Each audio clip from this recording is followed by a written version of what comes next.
ಇಟ್ಟು ಭಾರತ ಸರ್ಕಾರ ಹೋಮ್ ಮಿನಿಸ್ಟ್ರಿಗೆ ನಾವು ಅಲ್ಲಿಂದ ನಾವೇನು ಮಾಡಿದ್ವಿ, ರಾಜ್ಯ ಸರ್ಕಾರಕ್ಕೆ ಒಂದು ನಿಮ್ಮ ಒಪಿನಿಯನ್ ಕೊಡಿ ಅಂತ ಒಂದು ಕಾಗದ ಬರೆದಿದ್ದೀವಿ. ನಾನೇ ಸ್ವತಃ 4-5 ಸಾರಿ ಹೋಗಿದ್ದೇನೆ. ಅದು ಯಾಕೋ ಏನೋ ಗೊತ್ತಿಲ್ಲ, ಇನ್ನು ಸಿದ್ದರಾಮಯ್ಯನವ್ರಿಗೆ ಅದಕ್ಕೆ ಸೈನ್ ಹಾಕಬೇಕು ಅಂತ ಬಂದಿದೆಯಲ್ಲೋ ಗೊತ್ತಿಲ್ಲ. ನಾನು ಈಗ ನಿನ್ನೆನೂ ಕೂಡ ವಿನಂತಿ ಮಾಡಿದ್ದೀನಿ, ಇವತ್ತು ವಿನಂತಿ ಮಾಡ್ತೀನಿ. ಇಂಥ ಪುಣ್ಯಾತ್ಮನನ್ನು, ಒಬ್ಬ ನಡೆದಾಡುವ ದೇವರ ಹೆಸರನ್ನು ಒಂದು ರೈಲ್ವೆ ಸ್ಟೇಷನ್ಗೆ ಇಡ್ತೀನಿ ಅಂದಾಗ ಯಾರೋ ಎಂಥ ಸೀನಾ ಮತ್ತೊಬ್ಬ ಮಗದೊಬ್ಬ ಮಾತಾಡ್ತಾನೆ ಅಂತ ಇಂಥದ್ಕೇನಾದ್ರು ನೀವು ತೊಂದರೆ ಕೊಟ್ಟರೆ ನನಗೇನು ಲಾಸ್ ಇಲ್ಲ. ಭಗವಂತ ಎಲ್ಲ ಒಂದು ಕಡೆ ಯಾರಿಗೆ ಲಾಸ್ ಮಾಡಬೇಕು ಅದು ಆಗ್ತದೆ, ಅದಕ್ಕೆ ಅವಕಾಶವನ್ನು ಕೊಡಬೇಡಿ ಅನ್ನುವ ವಿನಂತಿಯನ್ನು ಕೂಡ ಈ ಸಂದರ್ಭದಲ್ಲಿ ನಾವು ಮಾಡೋದಕ್ಕೆ ನಾನೇ ಸ್ವತಃ ಹೋಗಿದ್ದೀನಿ. ಒಂದು ಸಾರಿ ಹೋಗಿಲ್ಲ, 4-6 ಬಾರಿ ಹೋಗಿದ್ದೀನಿ. 90 ಕೋಟಿ ರೂಪಾಯಿಗಳನ್ನು ಈಗಾಗಲೇ ಸ್ಯಾಂಕ್ಷನ್ ಮಾಡಿಸಿ ಟೆಂಡರ್ಗೂ ಕೂಡ ಬಂದಿದೆ. ಇನ್ನೊಂದು 15-20 ದಿನ, ಒಂದು ತಿಂಗಳಲ್ಲಿ ಆ ಕೆಲಸವನ್ನು ಕೂಡ ಪ್ರಾರಂಭ ಮಾಡ್ತಾ ಇದ್ದೀವಿ. ಈ ದೇಶಕ್ಕೆ ವಿದ್ಯೆಯನ್ನು ಕೊಟ್ಟು ಬಡವನ ಮಕ್ಕಳು ಕೂಡ ಸಮಾಜದಲ್ಲಿ ಬದುಕಬೇಕು, ಸಾಮಾನ್ಯ ಬಡವರ ಮಕ್ಕಳು ಕೂಡ ಈ ರಾಷ್ಟ್ರದ ಮೂಲ ಒಂದು ಮೇಲು ಮಟ್ಟಕ್ಕೆ ತರಬೇಕು ಅನ್ನೋ ದೃಷ್ಟಿಯಿಂದ ಮಾಡಿದಂಥ ಒಬ್ಬ ಪುಣ್ಯಾತ್ಮನ ನಡೆದವಾಡ ದೇವರ ಹೆಸರಿಡೋದಕ್ಕೆ ನೀವು 5-6 ತಿಂಗಳು ಇಟ್ಕೋತೀರಾ ಅಂದರೆ ಇದು ನಿಮ್ಗೆ ಅಲ್ಲಿವರೆಗೂ ಸರಿ ಹೋಯ್ತದೆ. ಸಂಬಂಧಪಟ್ಟ ಮುಖ್ಯ ಕಾರ್ಯದರ್ಶಿ ಹತ್ರ ಮಾತಾಡಾಯಿತು. ಅವ ಯಾರೋ ಒಬ್ಬ ಅದೇಂತವ್ರು, ಅವ್ರ ಹೆಸರು ಫೈನಾನ್ಸ್ ಸೆಕ್ರೆಟರಿ ಇದ್ನಲ್ಲಪ್ಪ, ಸುರೇಶ್ ಗೌಡ್ರೆ, ಹತ್ತಿ ಕಾಮತ್ಗೆ ಅವರು ನಮ್ಮ ಜಿಲ್ಲೆಯವರೇ ಮಾಡಬೇಕು ಸರ್, ಏನು ಮಾಡೋದು, ಒತ್ತಡ ಇದೆ ಅಂತಾರೆ. ಇದು ದುರಂತದ ಮಾತು. ಪ್ರಾಯಶಃ ಮುಂದೊಂದು ದಿನ ಅದಕ್ಕೆ ಬೇರೆ ತೆತ್ತಬೇಕಾಯ್ತದೆ. ಅದು ಆಮೇಲೆ ಯೋಚನೆ ಮಾಡ್ತೀನಿ. ಒಂದು ವಿನಂತಿ ಮಾಡ್ತೀನಿ, ರಾಜ್ಯ ಸರ್ಕಾರ ಕೇಂದ್ರ ಸರ್ಕಾರ ಒಂದು ನಾಣ್ಯದ 2 ಮುಖಗಳಾಗಿ ಕೆಲಸ ಮಾಡಬೇಕಾಯ್ತದೆ. 9 ತಿಂಗಳಾಗಿದೆ, ಒಂದೇ ಒಂದು ರಾಜ್ಯ ಸರ್ಕಾರ ಕಾರ್ಯಕ್ರಮಗಳಿಗೆ ನಾನು ಹೋಗೋದಿಲ್ಲ. ಬೇಕಿಲ್ಲ ನೀವು ಮಾಡ್ಕೊಳ್ಳಿ ಅಂತೀನಿ, ನೀವು ಮಾಡ್ಕೊಳ್ಳಿ ಅಂತೀನಿ. ನನಗೇನು ಅದು ಇದ್ದಿಲ್ಲ, ನನಗೆ ಬೇಕು ಕೆಲಸ, ನನಗೆ ಬೇಕು ಈ ಭಾಗದ ಜನರ ಸರ್ವಾಂಗೀಣ ಅಭಿವೃದ್ಧಿ.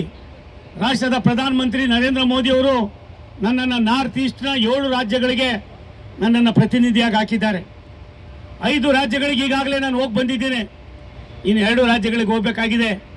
ಇದಕ್ಕೆಲ್ಲವನ್ನು ಕಾರಣಪುರ್ತರು ತುಮಕೂರಿನ ಲೋಕಸಭಾ ಕ್ಷೇತ್ರದ ಮತದಾರರು, ಹಿರಿಯರು, ತಾಯಂದಿರು, ನನ್ನ ಯುವಕ ಮಿತ್ರರು ಅನ್ನೋದನ್ನು ನಾನು ಕೇವಲ ತುಮಕೂರಿನಲ್ಲಿ ಮಾತಾಡ್ತಾ ಇಲ್ಲ, ರಾಷ್ಟ್ರದ ಅರುಣಾಚಲ ಪ್ರದೇಶದಲ್ಲಿ ಮಾತಾಡ್ತೀನಿ, ಅಸ್ಸಾಂನಲ್ಲಿ ಮಾತಾಡ್ತೀನಿ, ಜಾರ್ಖಂಡ್ನಲ್ಲಿ ಮಾತಾಡ್ತೀನಿ, ಛತ್ತೀಸ್ಗಢದಲ್ಲಿ ಮಾತಾಡ್ತೀನಿ, ಅಲ್ಲಿಗಿನ ಹೆಚ್ಚಾಗಿ ನೀವು ತ್ರಿಪುರಾದಲ್ಲಿ ಮಾತಾಡ್ತೀನಿ, ಮೇಘಾಲಯದಲ್ಲಿ ಮಾತಾಡ್ತೀನಿ, ಹಿಮಾಚಲ ಪ್ರದೇಶದಲ್ಲಿ ಮಾತಾಡ್ತೀನಿ, ದೇಶದ ಮೂಲೆ ಮೂಲೆಗಳಲ್ಲೂ ಕೂಡ ಮಾತಾಡ್ತಾ ಇದ್ದೀನಿ. ಬಂಧುಗಳೇ, ನಿಮ್ಮಲ್ಲಿ ವಿನಂತಿ ಮಾಡ್ತೀನಿ, ರಾಜ್ಯ ಸರ್ಕಾರ ಕೇಂದ್ರ ಸರ್ಕಾರದ ಒಂದು ನಾಣ್ಯದ 2 ಮುಖಗಳ ಕೆಲಸ ಮಾಡಿದ್ರೆ ಏನೆಲ್ಲವನ್ನು ಸಾಧನೆ ಮಾಡ್ಬೋದು. ಅದನ್ನು ಬಿಟ್ಟು ನೀವೆಲ್ಲ ಒಂದು ಕಡೆ ಯಾವುದೋ ಒಂದು ಇದಕ್ಕೆ ಹೋಗಿ ಬಿದ್ದೋಗ್ಬಿಟ್ಟು ಅದನ್ನು ಇನ್ನೊಬ್ಬರ ಮೇಲೆ ಗೂಬೆ ಕೂರಿಸ್ಕೊಂಡು ಕಾಲಹರಣ ಮಾಡ್ತಕ್ಕಂಥ ದಯವಿಟ್ಟು ಇನ್ಮೇಲೆ ನಿಲ್ಲಿಸಿ. ನಿಮ್ಗೆ ಏನು ಇತಿಮಿತಿ ಇದೆ ಅದನ್ನು ಮಾಡಿ. ಎಲ್ಲ ಒಂದು ಕಡೆ ಅಧಿಕಾರಿಗಳು ದಾರಿ ತಪ್ಪುವಂಥ ಕೆಲಸಗಳು ಸಾಕಷ್ಟು ನಡೀತಾ ಇದೆ, ಅದಾಗೋದು ಬೇಡ. ನಾನು ನನ್ನ ರೈಲ್ವೆ ಇಲಾಖೆ ಅಧಿಕಾರಿಗಳನ್ನು ಪ್ರಶಂಸೆ ಮಾಡ್ತೀನಿ. ಪ್ರಾಯಶಃ ಸುಮಾರು 20 ರೈಲನ್ನು ಟ್ರ್ಯಾಕ್ನಲ್ಲಿ ಕರ್ಕೊಂಡು ಹೋಗೋದಕ್ಕೆ ಬಂದಿದ್ದೀವಿ ನಾವು. ರೈಲನ್ನು ಯಾವ ಟ್ರ್ಯಾಕ್ನಲ್ಲಿ ಓಡಿಸೋದು ಏನಾಯ್ತದೆ ಅನ್ನೋದು 45 ವರ್ಷದ ನನ್ನದೇ ಆದಂಥ ಅನುಭವ ಇದೆ, ಅದಕ್ಕೆ ಬಂದಿದ್ದೀವಿ ಇಲ್ಲಿ. ಅದಕ್ಕೂ ಕೂಡ ಈಗಾಗಲೇ ಅನುಮತಿ ಹೋಗಿದೆ, ಟೆಂಡರ್ ಆಗ್ತಾ ಇದೆ. ಅಕ್ವಿಜೇಷನ್ನು ಕೆಲಸ ಪ್ರತಿಯೊಂದು ಕೂಡ ಭಾರತ ಸರ್ಕಾರ ಸನ್ಮಾನ್ಯ ನರೇಂದ್ರ ಮೋದಿ ಅವರ ನಾಯಕತ್ವದಲ್ಲಿ ಸನ್ಮಾನ್ಯ ನಿತಿನ್ ಗಡ್ಕರಿ ಅವರು ಅದನ್ನು ಕೂಡ ಅಪ್ರೂವ್ ಮಾಡಿಕೊಟ್ಟಿದ್ದಾರೆ. ಇದಲ್ದಿರ ಬೆಂಗಳೂರಿನಲ್ಲಿದ್ರು ಭೂ ಸ್ವಾಧೀನ ಅಧಿಕಾರಿ, ತುಮಕೂರು ಬಂದರೆ ಅವನು ಮಹಾರಾಜ ಬಂದಂಗೆ. ರೈತರ ಜಮೀನುಗಳಿಗೆ ದುಡ್ಡು ಕೊಡು ಅಂತ ಅಂದರೆ ಏನೆಲ್ಲ ಅಲ್ಕ ಕೆಲಸ ಆಗ್ತಾ ಇತ್ತು. ಅದಕ್ಕೋಸ್ಕರವಾಗಿ ತುಮಕೂರಿಗೆ ವರ್ಗಾವಣೆ ಮಾಡೋದನ್ನು ನಮ್ಮ ಅಧಿಕಾರಿಗಳು, ರಾಜ್ಯ ಸರ್ಕಾರ ನನ್ನ ಮಾತಿಗೆ ಸ್ಪಂದನೆ ಮಾಡಿ ಆದೇಶವನ್ನು ಮಾಡಿದೆ. ಕಚೇರಿಯನ್ನು ಕೂಡ ಓಪನ್ ಮಾಡಿಸ್ತಾ ಇದ್ದೀವಿ. ಜಿಲ್ಲಾಧಿಕಾರಿಗಳ ಅಧ್ಯಕ್ಷತೆಯಲ್ಲಿ ಅದನ್ನು ಕೂಡ ಇಲ್ಲೇ ಬರ್ತದೆ, ಇಲ್ಲಿಂದ ಯಾರು ಹೋಗಬೇಕಾಗಿಲ್ಲ. ಹಣವನ್ನು ಕೂಡ ವ್ಯವಸ್ಥಿತವಾಗಿ ಅವರವ್ರ ಅಕೌಂಟ್ಗೆ ಕೊಡ್ತಾ ಇದ್ದೀವಿ.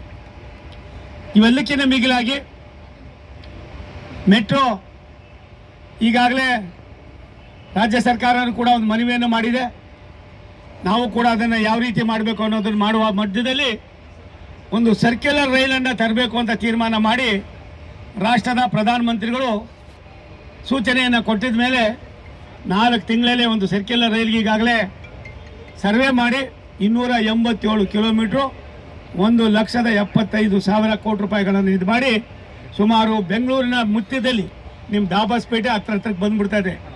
ಇನ್ನು ಮೇಲೆ ಬೆಂಗಳೂರಿಗೆ ಹೋಗಬೇಕಾದ್ರೆ ಏನು ವಾಹನಗಳ ಸಂದಣಿ ಇದೆ, ಆ ಟ್ರಕ್ಗಳಿವೆ, ಆ ಟ್ರಕ್ಗಳನ್ನು ತಪ್ಪಿಸಬೇಕು ಅನ್ನೋ ದೃಷ್ಟಿಯಿಂದ ಎಲ್ಲ ಕಡೆಯಲ್ಲೂ ಡಂಪಿಂಗ್ ಯಾರ್ಡ್ಗಳನ್ನು ಮಾಡಿ ಬೆಂಗಳೂರಿಗೆ ಬೇರೆ ಬೇರೆ ರೂಪದಲ್ಲಿ ಸಾಮಗ್ರಿಗಳನ್ನು ಇದು ಸಾಗಣೆ ಮಾಡೋದಕ್ಕೆ ಚಿಂತನೆಯನ್ನು ಮಾಡ್ತಕ್ಕಂಥ ತೀರ್ಮಾನವನ್ನು ಕೂಡ ಆಗಿದೆ. ಈಗಾಗಲೇ ಸಬರ್ಬನ್ ರೈಲ್ಗೆ ಒಂದು ದಾರಿ ಬಂದಿದ್ದೀವಿ. ಇದಕ್ಕಿಂತ ಮಿಗಿಲಾಗಿ ಒಂದು ಮೆಮೋವನ್ನು ಟ್ರಯಲ್ ಬೇಸಾಗ ಬೆಂಗಳೂರಿಗೆ ಬಿಟ್ವಿ.